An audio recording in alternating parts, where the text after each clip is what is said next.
Hi friends, আসসালামু আলাইকুম। আপনারা সব কেমন আছেন? আশা করি ভালোই আছেন। আমিও ভালো আছি। চলুন আজকে আপনাদের সাথে একটা রেসিপি শেয়ার করছি। মাটনের ঝোল আলু আর পেঁপে দিয়ে ইউনিক আর ফটাফট রেডি হয়ে যায়। যত তাড়াতাড়ি পারবেন এই রেসিপিটা রেডি হয়ে যাবে। চলো প্রথমে 4 চামচ অয়েল নিয়েছি, ওদের তেজপাতা, এলাচ, জিরা, সাবরিক যেটা ঘরে অ্যাভেলেবেল থাকবে ওই গোটা মশলা দিয়ে ফোড়ন দিয়ে এতে 2টো বড় পেঁয়াজ দিয়েছি। আর আমাদের তো মাটন আর চিকেন মানে রসুন চাই, সেই জন্য 4টে কি 5টা রসুন দিয়েছি। রসুনটাকে ভালো করে আর পেঁয়াজটাকে ভালো করে ভেজে নেব। ভাজার পর আদা রসুনের পেস্ট দিয়েছি এখানে 2-4 চামচ। ভালো করে লাল লাল করে ভেজে নেব। আদা রসুনের পেস্টটা লাল লাল করে ভেজে নিয়ে ওতে আমি মাটনটা অ্যাড করে দেব। দেখতেই পাচ্ছ লাল লাল করে ভাজা হয়ে গেছে। এবার ওরও কি মাটনটা অ্যাড করে দেবো। এতে 750 গ্রাম মাটন ছিল। আমাদের মানে 1 কিলো নিয়ে এসেছিলো, আমার ছেলেদের তারা আলাদা রান্না করেছি, সেই জন্য একটু ওই 800-750 হবে মাটনটা।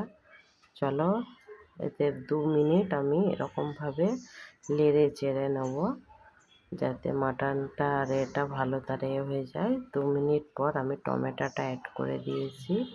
টমেটোটার সাথে একটু নাড়াচাড়া করে আমি ঘরের যে সামরিক মশলা থাকে সেই সব মশলা অ্যাড করব। টেস্ট অনুযায়ী নুন, হলুদ 1.5 টেবিল স্পুন, লঙ্কার গুঁড়ো 2 টেবিল স্পুন আর ধনের গুঁড়ো 1.5 টেবিল স্পুন, জিরের গুঁড়ো 1 টেবিল স্পুন। সব কিছু মশলা দিয়ে ভালো তারে কষে নেব। পানি লাগলে অল্প করে দিতে পারো। আমার মাটনটা ফ্রিজে ছিল, সেই জন্য একটু পানি কম লেগেছে। আপনাদের টাটকা মাটন হলে তাহলে পানি হয়তো লাগতো। এরকমভাবে আমি মশলাটা আমি 4-4.5 মিনিট 5 মিনিটই ধরো এরকমভাবে সেম প্রসেসরে কষে নিয়েছিলাম। যত মাটনটা কষবে মশলার সাথে তত টেস্ট হবে। এরকমভাবে সেম প্রসেসরে একটু কষে নেবেন যতক্ষণ না এরকমভাবে মাটনের গা দিয়ে তেল ছাড়ছে মশলা থেকে, ততক্ষণ কষে নেবে। কষার পর এখানে আমি একটুখানি বিরিয়ানি মশলা অ্যাড করলাম। মাটনে একটু ঘরের সামরিক যে ঘরের বানানো বিরিয়ানি মশলা আমার চ্যানেলে ছাড়া আছে, আপনারা চাইলে দেখে নিতে পারেন। একটু অ্যাড করলে খুব সুন্দর হয়। আর এখানে আমি 2টো নতুন আলু আর মানে ছোট একটা পেঁপে নিয়েছি। পেঁপে দিয়ে মাংসের ঝোল পাতলা খুব সুন্দর লাগে। এটাকেও আমি 1 মিনিট কষে নেব।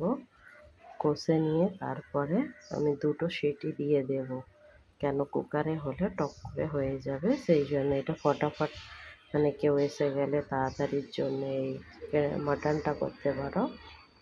চলো এবার মাটনটা কষা হয়ে গেছে কুকারে। এখানে আর একটা কথা বলে দিই, কুকারে যখন দেবেন তখন 2টো সিটি হওয়ার পর মানে 25 মিনিটের মতো গ্যাস স্লো দিয়ে কুকারে রেখে দেবেন। পুরো কুরমার মতো মাটনটা রান্না হবে।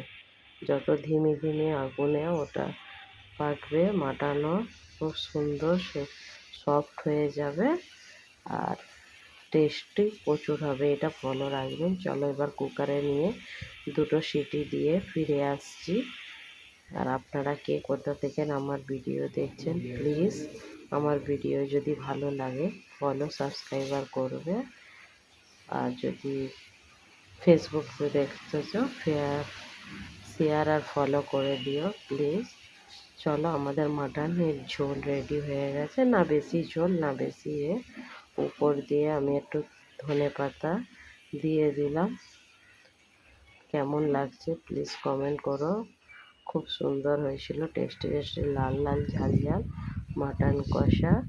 ওকে বাই, ভালো থেকো সকল। ওকে বাই, আর আমাদেরকে বাই, আল্লাহ হাফেজ।